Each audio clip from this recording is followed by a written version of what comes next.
महाराष्ट्राचे विद्यमान राज्यपाल आणि भाजपचे ज्येष्ठ नेते सी.पी. राधाकृष्णन यांना एनडीएने उपराष्ट्रपती पदासाठी आपला उमेदवार घोषित केले आहे।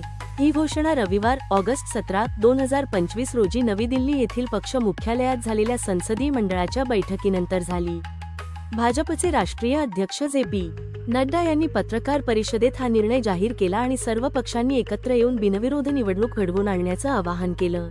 68 वर्षीय सी.पी. राधाकृष्णन यांचा राजकीय प्रवास 4 दशकांहून अधिक काळाचा आहे।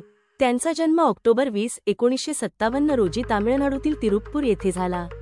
त्यांच्या राजकीय कारकिर्दीची सुरुवात एक RSS स्वयंसेवक म्हणून झाली आणि ते भारतीय जनसंघाचे सदस्यही होते। अलीकडेच ते झारखंडचे राज्यपाल म्हणून कार्य करत होते आणि जुलै 31, 2024 रोजी महाराष्ट्राचे 24वे राज्यपाल म्हणून त्यांनी पदभार स्वीकारला। त्यांच्या उमेदवारीला भाजपची दक्षिण भारतात, विशेषतः तामिळनाडूत, आपली पकड मजबूत करण्याची रणनीती मानली जात आहे, जिथे पुढील वर्षी विधानसभा निवडणुका होणार आहेत। पंतप्रधान नरेंद्र मोदी यांनीही सी.पी. राधाकृष्णन यांचे अभिनंदन केले आणि त्यांच्या सार्वजनिक जीवनातील समर्पण आणि अनुभवाची प्रशंसा केली।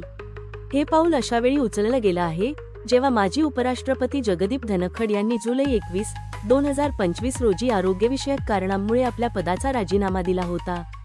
जर विरोधकांनी उमेदवार उभा केला तर उपराष्ट्रपती पदाची निवडणूक 9 सप्टेंबर, 2025 रोजी पार पडेल।